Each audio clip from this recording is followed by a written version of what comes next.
Hi, எல்லாரும் எப்படி இருக்கீங்க? நல்லா இருக்கீங்களா? தமிழ் புத்தாண்டு வாழ்த்துக்கள். தமிழ் புத்தாண்டு முடிஞ்சு 2 நாள் ஆயிடுச்சுங்க. ஆனால் என்னால் இப்போ தான் வந்து இந்த வீடியோவே அப்லோட் பண்ண முடியுது. காரணம் பார்த்தீங்கன்னா, என்னுடைய ஃபோன் வந்து ஃபுல்லாக வந்து பிளாக் ஆயிடுச்சுங்க. இப்போ தான் வந்து அந்த ஃபோன் வந்து சரியாயிடுச்சு. ஸோ அதனால தான் வந்து இப்போ தான் நான் வீடியோவே போடுறேன். இப்போ பார்த்தீங்கன்னா, தமிழ் புத்தாண்டு அன்னைக்கு காலையில வெளிய கோலம் போட்டுட்டேங்க.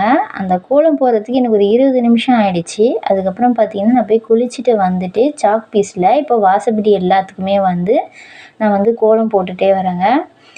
என்னை பார்க்க வரணுன்னா கண்டிப்பா 3 வாசப்படிய தாண்டி தான் உள்ள வரணும். ஏன்னா, எங்க சந்து ரோட்லேருந்து என்னை வந்து உள்ள பார்க்குறப்போ லாங் வந்து சந்து தான். அந்த சந்து சைடில் வந்து அந்த சந்துல வந்து வீட்டுக்கு வரணும். ஸோ அதனால லாங் அதிகம். அதனால வெளிய ஒரு கதவு, அதுக்கப்புறம் உள்ள ஒரு ம இரும்பு கதவு, அதுக்கப்புறம் ஒரு மரக்கதவு. ஸோ 3 கதவு தாண்டி தான் வந்து வரணும். அந்த 3 வாசப்படிக்கும் பார்த்தீங்கன்னா, நான் வந்து சாக் பீஸில் கோலம் போட்டுப்பேங்க. எப்போவுமே வந்து சாமி கும்பிட்றப்ப கண்டிப்பா நான் வந்து கோலம் சாக் பீஸில் போட்டுருவேன். அதுக்கப்புறம் பார்த்தீங்கன்னா, வெளிய ரோட்லேருந்து வர்றப்பயே வந்து நான் குங்கும மஞ்சள் அந்த வாசப்படி எல்லாத்துக்குமே வச்சுட்டு வந்துருவேன். ஏன்னா சாமின்னு ஒன்று கும்பிட்டா வந்து ப்ராப்பராக கும்பிட்ணும். அதனால் வந்து வெளியே இருந்து தானே சாமி வரும். அதனால் வெளியே இருந்து தான் வந்து நான் இது எல்லாமே செய்வேங்க. என்னால் முடிஞ்ச அளவுக்கு நான் வந்து இதெல்லாம் செய்வேன். என்னால் முடியலையா அப்போ சாமி கும்பிட மாட்டேன். முடியிறப்போ கண்டிப்பாக இந்த மாதிரி மட்டும்தாங்க செஞ்சு கும்பிடுவேன். அதுக்கப்புறம் பார்த்தீங்கன்னா 3 வாசப்படியிலுமே வந்து நான் வந்து கோலம் போட்டுக்கிறேன். என்னால் யூடியூப் பார்த்து எந்த கோலம் வேணாலும் அப்படியே பார்த்து கண்டிப்பாக அந்த கோலத்தை என்னால் போட முடியுங்க. இப்போ பார்த்தீங்கன்னா, என்னால் அவசர அவசரமாக டைம் இல்லாததுனால நான் வந்து ஒரே ரிப்பீட் பார்டர் தான் நான் வந்து போட்டுட்டு ரெகுலரான கோலத்தை நான் போட்டுக்கிறேன். ஏன் பார்த்தீங்கன்னா, எனக்கு வந்து ரொம்ப வந்து டைமே இல்லை. சின்ன பாப்பா பார்த்தீங்கன்னா ஸ்கூலுக்கு போயிட்டாங்க. பெரிய பாப்பா பார்த்தீங்கன்னா அவங்க பாப்பாவை பார்த்துக்கணும். ஸோ அதனால் நான் என்ன பண்ணேன்னா, நானே வந்து பூஜை வேலையும், சாப்பாட்டு வேலை, அப்புறம் டிஃபன் வேலைன்னு எல்லாமே பார்க்கணும். ஸோ என்னால் முடிஞ்ச அளவுக்கு வந்து வெளி வேலை எல்லாமே முடிச்சுட்டு நம்ம அப்புறம் வந்து உள்ளே போய் பண்ணிக்கலாம் அப்படின்னு சொல்லிட்டு வெளியே எல்லாமே நான் முடிச்சிடுறேங்க. ஃபஸ்ட்டு பார்த்தீங்கன்னா, நான் வந்து கோலத்தை போட்டுட்டேன். நெக்ஸ்ட்டு பார்த்தீங்கன்னா, இந்த 3 வாசப்படியிலையும் வந்து சாமி ஃபோட்டோ இருக்கும். அவங்க எல்லாருக்கும் வந்து நான் குங்கும மஞ்சள் வச்சுருவேங்க. வெளிய கேட்டில் பார்த்தீங்கன்னா, கண்திருஷ்டி விநாயகர் இருப்பார். அவருக்கு வந்து குங்கும மஞ்சள் வச்சுட்டு, மேலே பார்த்தீங்கன்னா எலுமிச்சம்பழத்துக்கும் குங்கும மஞ்சள் வைப்பேன். இந்த எலுமிச்சம்பழம் பார்த்தீங்கன்னா, எங்கள் குலதெய்வ கோயிலுக்கு போனோம்னா கண்டிப்பாக வந்து 3 எலுமிச்சம்பழம் வாங்கிட்டு வந்து அந்த 3 வாசப்படிக்குமே வந்து மஞ்சள் துணியில் கட்டி வைப்போம். சாமி கும்பிட்றப்ப எப்பயுமே வந்து மஞ்சள் குங்குமத்தை வச்சு தான் நாங்கள் வந்து சாமி கும்பிடுவோம். மஞ்சள் குங்குமம் வச்சு, பூ வச்சு சாமி கும்பிட்ணும். ஸோ பார்த்தீங்கன்னா 2வது வாசப்படி இரும்பு கதவு இதுதான். இதில் பார்த்தீங்கன்னா, வெறும் விநாயகர் ஃபோட்டோ மட்டும் இருக்கும். அதுக்கு கீழே வந்து விளக்கு ஏற்றுவேன். ஸோ அந்த அந்த வாசப்படி அது. மர வாசப்படியில் பார்த்தீங்கன்னா, அங்கேயும் வந்து குங்கும மஞ்சள் வச்சுட்டு, நம்ம வந்து பூ வச்சுட்டு, இப்போது வெளி வேலை எல்லாமே வந்து முடிச்சுட்டு உள்ளே போயிடலாம். உள்ளே பார்த்தீங்கன்னா, கிச்சனும் பூஜை ரூமும் ஆப்போசிட் சின்ன இடம் தாங்க.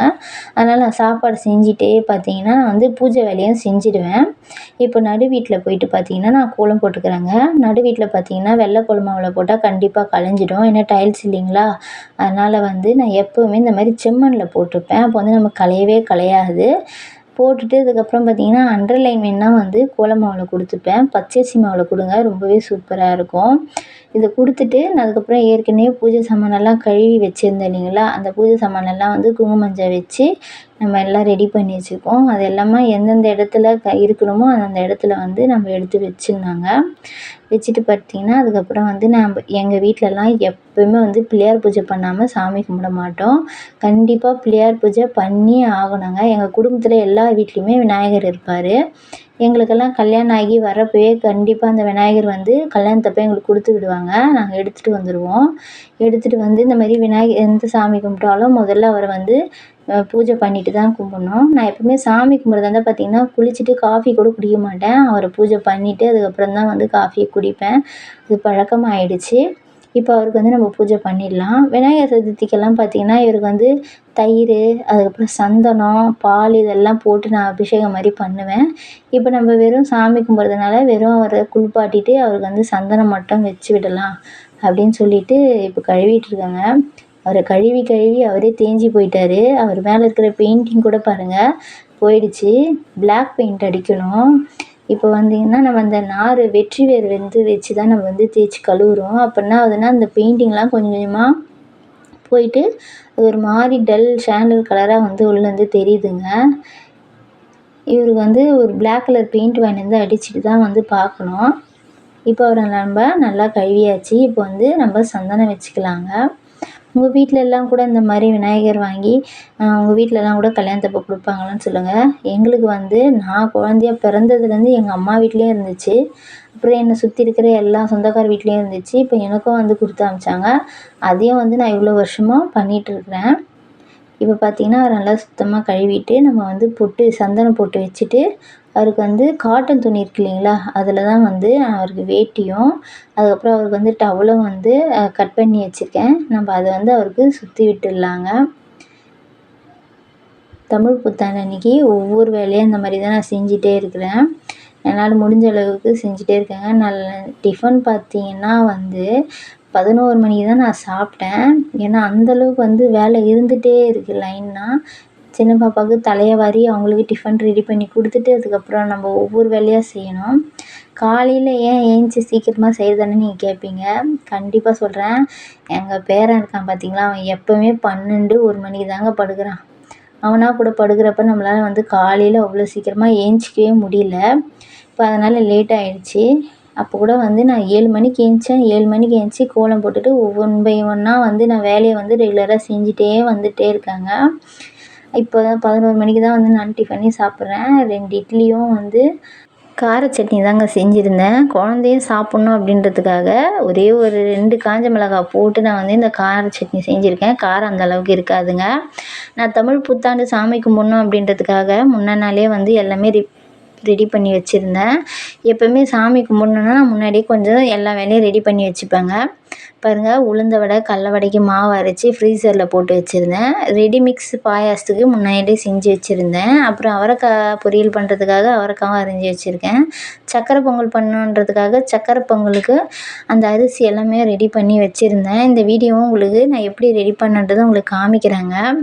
இப்போ பார்த்திங்கன்னா பாயாசம் ரெடி பண்ணிக்கலாம். எனக்கு வந்து வீட்டில் பசும்பால் வரும். நான் வந்து 1 லிட்டர் பசும்பாலை வந்து காய வச்சுருக்காங்க. இப்போ அந்த முன்னாடி ரெடி பண்ண பாயாசம் மிக்ஸ் இருக்கு இல்லைங்களா, நான் வீட்டிலே ரெடி பண்ணது அதுதான் போட்டுக்கிறேன். தயவு செஞ்சு கடையில் வாங்கவே வாங்காதுங்க. ரொம்ப சூப்பராக ஈஸியாக ஹெல்த்தியாக நம்ம வந்து வீட்டிலேயே வந்து சூப்பராக வந்து ரெடி மிக்ஸ் வந்து பண்ண முடியும் பாயாசம். இப்போ பார்த்திங்கன்னா சக்கரை பொங்கலுக்கும் நான் எல்லாமே ரெடி பண்ணி வச்சுருக்கேன். ஒன்றுமே இல்லை, தண்ணி ஊற்றி அப்படியே வேக வைக்க வேண்டியதான். நான் வந்து ரைஸ் குக்கரில் தாங்க வைக்க போகிறேன். ஏன்னா கேஸ் வந்து அந்தளவுக்கு வந்து நிறைய செலவு பண்ண முடியாது இல்லைங்களா இப்போ இருக்கிற பிரச்சனைக்கு. அதனால் வந்து நான் ரைஸ் குக்கரில் வச்சிடுறேங்க. நல்லா சூப்பராகவே பஞ்சு பஞ்சாக வந்து நமக்கு வெந்துடும்.